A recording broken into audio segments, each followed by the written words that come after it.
Why, hello everyone! Welcome to a casted game of Age of Mythology Retold.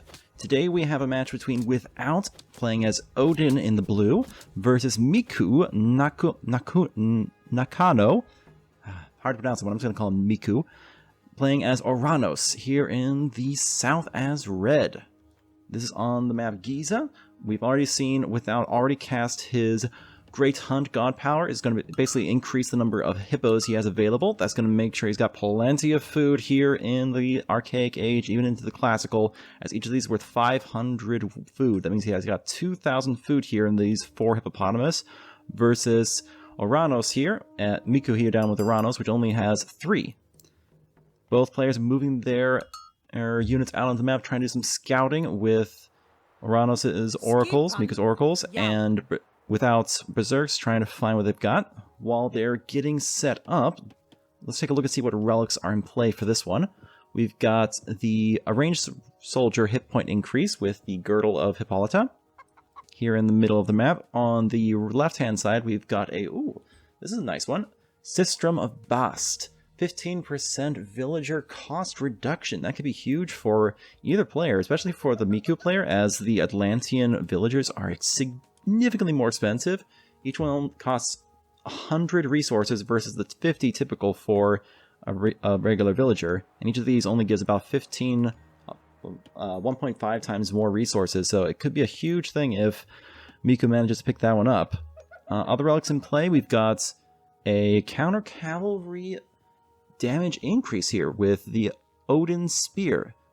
Gungnir, however you pronounce that one. I'm just going to call it Odin Spear. And finally, we have a villager speed increase. This would be most useful for Without if he manages to get it, though Miku might want to pick that up just to deny that from Without, as because Miku is playing the Atlanteans, there's no drop-off point, so they just sit in place. The speed of the villagers does not really matter for resource gather rates, as we see Miku already building his temple at 2 minutes 15 seconds, going for a bit of a faster age up, with my guess is going to be about 8 villagers in total, a pretty typical Oranos build order. Meanwhile, Without has yet to build his temple. He's still working on gathering up resources, getting what he needs. Odin's a bit of a slower build order for most times. He's now getting that temple started, but likely will be a bit behind Miku, as Miku will be able to reach that classical age requirement of 400 food first. Okay, now Miku definitely sees this relic over here. He's got his oracle stationed near it. He likely will be going for it. That's one thing with Atlantean is that, oh yeah, he's definitely going to go for that one. Atlanteans can be very useful at getting those extra relics because of their ability to just heroize as soon as the temple's built and grab it. He looks like he's trying to go for it. We'll see though. As we see Miku aging up with Oceanus, a pretty typical age up for Atlanteans, especially because this one is going to be very useful for those infantry bonuses. He's got Bite of the Shark and a couple other useful ones, as yep, Miku does grab the Cistern of Bast for those cheaper villagers. It's going to be huge for the Oranos player. Without is still not aging up yet. Did he see the relic? Let me see here. Did he see it? He did not see the relic. Oh, that could be an issue for Without. He is not. This is just tucked away in the corner. He might not see it at all. And then we've got, Odin's still not aging up yet. He's got a lot of extra wood in the bank. I don't know why he's getting so much wood for this one. It might just be the build order. I'm not as familiar with it, with Odin's build orders, but it could be. And he's going to be aging up with Freya. Going to be having those Valkyrie available. Definitely going to be focused on those cavalry. That could be an issue, since Oranos, the Oranos player, is going for, he's going to go for those infantry with the Vermillo from the military barracks and possibly Catapeltes or something else from the counter barracks. That could be an issue for Freya, as her primary mythical technologies help out with her cavalry primarily, so that could be an issue. I thought I heard another relic pickup. Yes, we did. Which one is this one? Got the ranged soldier increase, so Miku's definitely going to go for a bit of ranged soldier benefits. Oh, that's nasty from Miku. He's got the Carnivora placed down, ate up one of those Berserks, going to deny that house and possibly destroy the tower if Without does not move in to counter it. We'll see what he does, as Without gets to his age, to his classical age, he's moving the Valkyrie in to try and take out that Carnivora. We'll see if they're able to do it before this goes down, as we've got a Marmillo and a Catapeltes moving in, both heroizing. That's the nice thing about Atlanteans, they can heroize whatever they need, and they've got the Ladria in the background, ready to heal, as both these hero units are moving in, slowing down that Valkyrie to give that extra bit of boost to the melee units. He does manage to take down the Caladria, but it does also seem like that tower will fall. So a lot of investment from Miku. Without does lose the Berserk and the house, and looks like a tower, but not a huge loss. Still plenty of room to move in, as Miku's just being a bit of a harassment tool with that Valkyrie. Shockwave drop just to do some damage. I don't know if that's the wisest choice. He doesn't have a ton of units here. He even triggers the Hippopotamus to move in to do some damage, and it was a lot of investment from Miku with very little besides just a bit of idle time. Don't know if it's going to be worthwhile, as Without has a large army here already. There's a lot of hero units here. 2 hero units, so that Valkyrie has to be careful. But Miku cannot stay long. He's a bit outnumbered, plus that throwing axeman is going to do a lot of damage. Oh, that was some... Oh, that could be a misplay from Without, as the Valkyrie is on very low HP, only a third of its HP left. Trying to get a house up, as Miku's just being an annoyance with destroying these houses around the outer corner, so Without is being forced to build more of those houses in the background. Meanwhile, Miku's moving out with the Sky Passages for that safe hunt, trying to get those resources in, whereas Without is kind of stuck in base, unable to gather that food. You can tell the difference. Look, all of these idols, gatherers, this harassment is doing huge damage to Without's economy. He's being a little hesitant to move forward, as we do see Terma out in the field. Those are going to be very deadly versus the throwing axemen. Oh, I don't know if building a house there was the best choice. He already lost 2 throwing axemen for free. Oh, that's going to be bad. Miku does have 2 Valkyrie out in the field now. He's trying to get those walls up, trying to defend, trying to keep those Marmillo and Catapeltes out of his base. He left that one open, though. Ah, if he just sent a little bit more onto here, he could have blocked off completely and helped him to survive.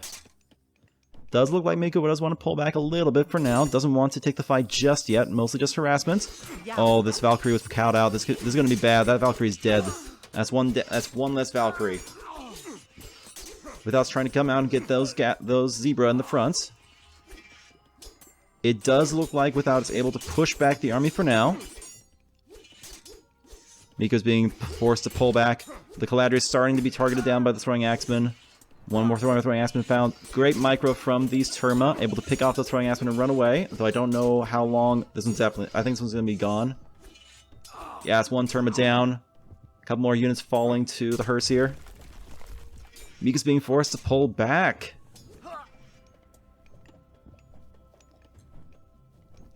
Does Without want to push into the base? It could be. We'll see if he wants to go all the way in.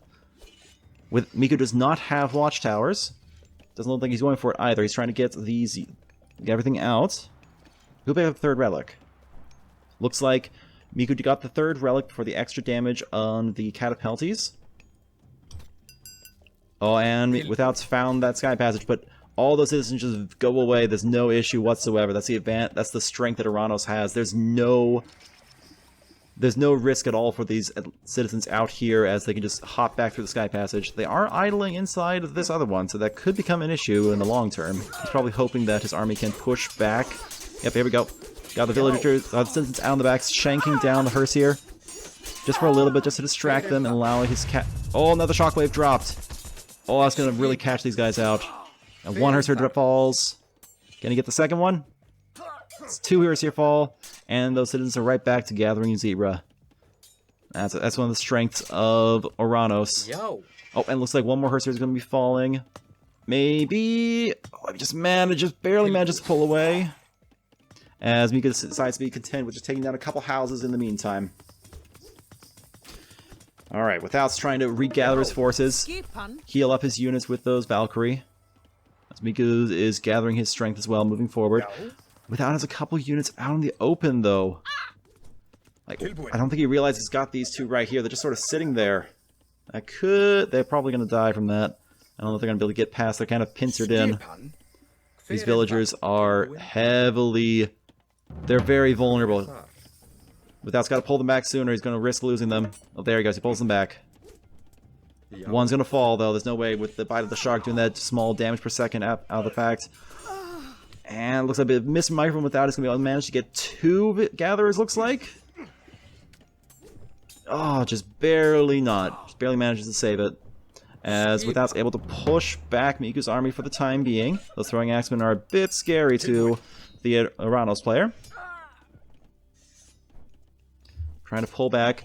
Miku also put down a mana up here just for the extra bit of defense for this oracle there. Alright. Oh, and Without's pushed his dwarves up to this gold mine trying to save. Did he use up his gold mine in base? He did, in fact, use it up, so he's now being forced out in the front. Miku still has his gold mine, plus he has access to these two gold mines here. He's already mining one. He's got 3 gold mines right here.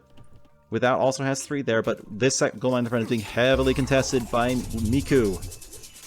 Another Caladria falls, grabbing up another throwing axeman, as Without is forced to withdraw back into his base to keep his gatherer safe. Oh no, I've seen this before. This could be an issue. Without his chopped through the forest in the front. And look right here, his infantry is able to push back through the walls. The walls are useless. He's able to go straight through. Doesn't decide to push it for now. Pushing the put the therma through, but these walls are now useless as Without's just able to go. Miko's able to go straight through Without's defenses. Bit of a misplay for him. Without, they're not realizing his gatherers were chopping all the way through these trees there as they form a natural barricade. As Without's forward position is gone. At this point, Without is being forced to go onto the food. Does he have he does have husbandry, so this won't be a huge detriment, as each of these will now be gathering at 0.95, a pretty decent clip. But man, Miku's map control is huge. Without's only able to really control this one gold mine in his main base, whereas Without has this entire center section, and this TC, if he wants to go for 2 TC, gathering up hunts and gold safely without a care in the world. This Caladria is looking, he's going to scout out this gold mine as the main army is just prowling around the front base of Miku. Oh, did he see the gold? I don't think he saw the gold mine. He did not see it. That's a good thing for Without. He's going to be able to keep those dwarves safe for now. Oh, and Oranos aged up through Helios. He's got that Chaos Unwrapped. He's also going for those heavy infantry as soon as he's got the resources. The Heroic Renewal, and he's getting that infantry aged heroed up. He does have the Frontline Heroics, which reduces the cost of heroizing. So all these are going to be a little bit better. I think it's like 10%. Yeah, 10% more powerful. And with this Heroic Renewal tech, they're going to be regenerating and getting more HP. Without trying to get his armory up, trying to get some more of those tech. He's getting seriously teched out here. Oh, this is a huge fight. Oh no, around those throwing axemen. Those throwing axemen are... Oh, that is devastating to Without's army. So all those throwing axemen kind of destroy each other in the melee. They counter themselves, and I think that Without just throws in the towel at that point, realizing that with those throwing axemen down, he just does not have a way forward, and his dwarves would have been caught out. Man, that was a really well-played match by the Oranos player, Miku Nakano. Miku, let's just call him Miku from now on. I'm not gonna... I'll see if I can figure out the pronunciation later. Well, thank you guys for joining me. I hope you enjoyed yourselves. If you did, please remember to leave a like, comment, and subscribe down below if you'd like to see more. That's all for me. I'll see you guys in the next video. Bye!